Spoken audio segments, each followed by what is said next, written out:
Have a vision, not just a goal.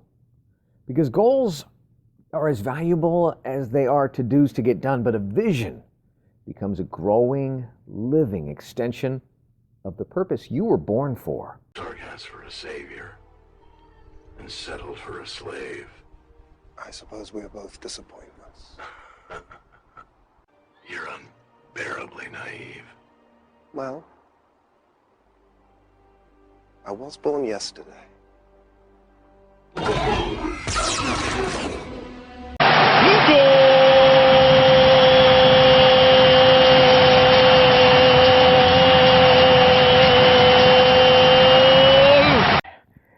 And it's time for another unbuckled, bumpy ride with your guide, the stark-raving LEAN-atic himself. I'm Jim. Let's jump right in again.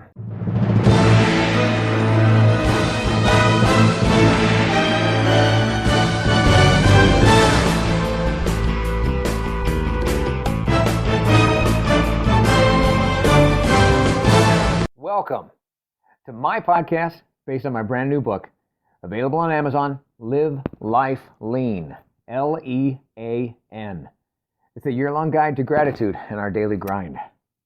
The book that combines some timeless wisdom from a whole lot of the world's wiser people with the reflections, reactions, and wisecracks of the guide's author, me. And it guides you, the reader, through the simplest system for a happy, healthy, authentic, and genuinely grateful everyday experience. I urge you to get the book. Of course I do. I wrote it. It's either at Amazon or at my website, ampurage.com, A-M-M-P-U-R-A-G-E.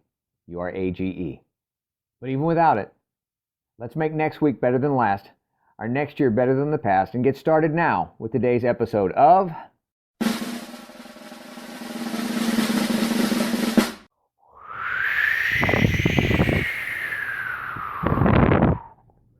Visions and Goals. Visions and goals. The road to tomorrow needs visions and goals.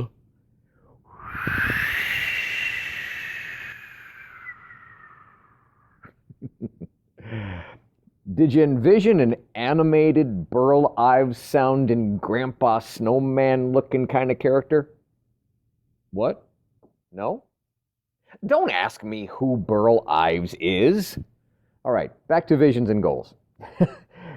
See, here now, everyone wants something bigger, better, bolder, or braver than they behold before them and their busy day-to-day basics. But if we're going to get there, you got to bring on them visions and goals, and you got to know the difference. There'll be goals that we use as stepping stones to guide you there and keep you out of the drink, but goals without vision, it's like stepping stones across an ocean. Which do you trust? Which do you trek on? And which do you take to where you really deeply want? And which ones are just going to take you in the deep? If you want to accomplish as much as you possibly can, which is the most important thing to get, right? Is it the vision or the goal that you have to begin with? Understanding this, it's essentially the same as the importance of setting your trajectory. For without a trajectory, you won't stand much chance of getting to your destination, no matter how focused. It's the trajectory, that trajectory. It's the trajectory that calculates and includes the hows along the way. The how-tos, the how longs, the how muches, the how hards, the how am I gonna, and the how could I live with myself if I don't. Unfortunately, many people don't know how to correctly crystallize their goals, and this can end up preventing them from standing any real chance of success in their chosen vision. Now, that's right. Goals are gains, but it's your vision that envelops it all.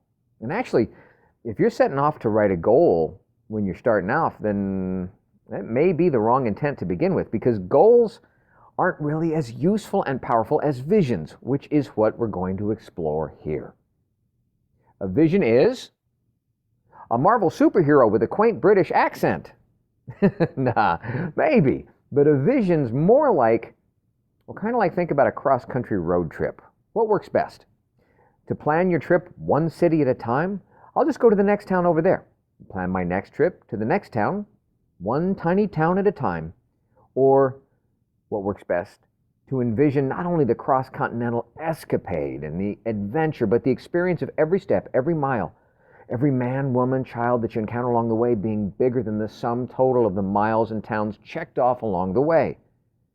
Wow, what a trip, man. The difference between a goal and a vision, so crucial. What's the difference between goal and vision? Essentially, a goal is something that you write down. It's very concrete. It can be simple. A goal it may be for some people, especially with what I do as a trainer, could be, they say, I want to lose 10 pounds in 2 months. That's a goal. But how effective is it at getting its own self achieved? A goal is also not as effective as a vision designed to the same end. The goal is where you get to, but the vision is what takes you there. It's been said that a goal is seen with the mind, but a vision is seen with the heart. The same healthy ambition, posing it as a vision rather than a goal, would instead be more the big picture idea of being in shape. You might visualize yourself looking ripped, feeling healthy. You might even imagine yourself going for jogs on the beach in the summertime in your bathing suit and feeling great about yourself. That is your vision. Vision can also be an image of yourself standing in an office corner window, looking out over what looks like the whole world, knowing that you're in a position of great achievement, influence, and responsibility and power. This is seemingly more abstract for some folks as a concept. Nevertheless, it helps you to get a picture of what you want and what the emotion, the feelings behind that goal is. Emotions and feelings, he says. Don't they just get in the way of achieving? So why are visions more successful than goals in the first place? For one, goals are not nearly flexible enough for our feelings to relate to.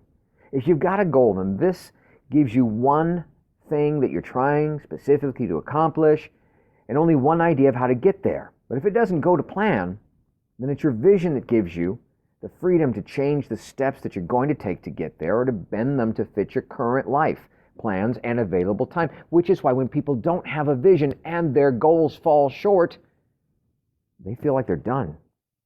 Another reason visions work better is because they have more emotional content. When you visualize something, the same regions fire off in your brain as though it was actually happening.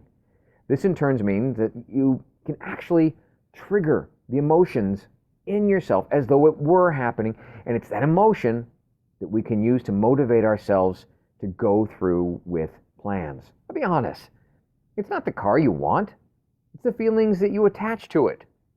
It's the reality of owning that a Mercedes G-Wagon, as they say, was that the whole world, pretend that the reality of the whole world as you drove that Mercedes G-Wagon is that they'd hate you. They'd reject you, disrespect and despise you. Would you still want that Mercedes G-Wagon? Would you want it as much as you wanted if it gave you feelings of specialness, achievement, capability, prestige? Same car, different feelings. So, different goals or vision. Strategic planning to get something is worthless unless you first have a strategic vision. Having a vision can be the ability to see the invisible. And in seeing the invisible, that can be the achieving of the impossible. Howard Schultz, CEO of Starbucks, may have opened his first Starbucks with a goal, but Starbucks as we know it exists because of a vision. It's been said that perhaps the greatest gift that God gave man was not sense or sight, but vision. For sight sees through the eyes, but vision sees through the heart. And Jesus did help a blind man to physically see, but then gave that man specific instructions that fulfilled real vision. Look that up. If I could have just had one of Superman's superpowers, it would be X-ray vision. Because if I got one fault, it's never seeing things through. Ba-dum-bum. That's a joke. But life without vision is no laughing matter. As a matter of fact, it's commonly accepted that vision without action is just daydreaming. And actions without vision can be a nightmare. Your vision must be followed by your venture and your adventurous voluntary volition, your very will. You can't just stand at the base and stare up at the steps. You got to step up them stairs. But this vision thing can be off-putting. For some folks, it feels like, okay, we're going to do a visioning exercise. And that sparks about as much excitement and enthusiasm as, hey, let's all sit in some kumbaya circle and chant. No offense. Here are some everyday real-world suggestions for you to strike out and stake your vision when the world's day-to-daily grind just seems to getting in the way. Suggestion 1, take time to look at what's working for you right now, then imagine doing more of what you love. What would you amplify? What would you turn up the intensity on? What would you leave behind? When you remove what's obviously wrong for you, what you're left with is a very high percentage of what's right for you. Suggestion 2, create some space. Create a space to ask big questions about your work, about your purpose, about your calling. Don't ever think the answers. Don't over analyze and overthink the answers. Just ask the questions and leave the space. Imagine the questions before you go to sleep. Ask them. Take the questions with you on a walk, on a run, or like me, into the gym. Ask them. Don't force the answers. Let them emerge over time. Keep notes if you want to about stuff that you discover, but accept that the conversations that you have with yourself about yourself are your blessing, not a burden. Ask them. Third suggestion, notice what life has thrown you. Oftentimes it's in the form of a hardship that you've endured, or it's an opportunity that's come your way, or some cause that has always just seemed moving to you. What do you care most about? Where do you want to change the world? Maybe you don't initially see the service product or a path that could take you there and it emerge from your passions. But keep listening by looking. Where do you look? Well, the Bible has all the answers that we need, but it can seem so damn confounding and confusing when our nature is refusing its authority and its wisdom.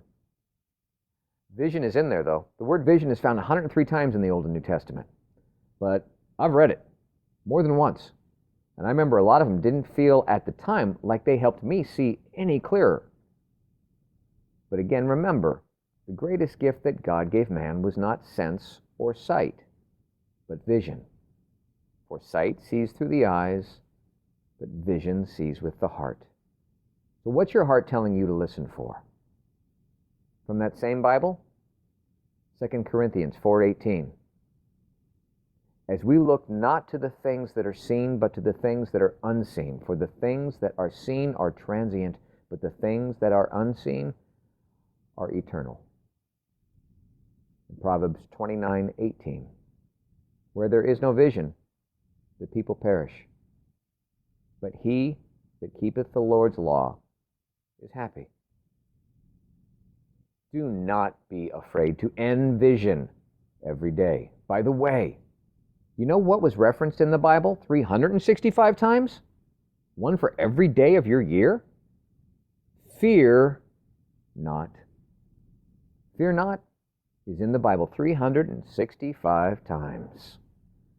Anybody that's not enough for, y'all can just take leap year off.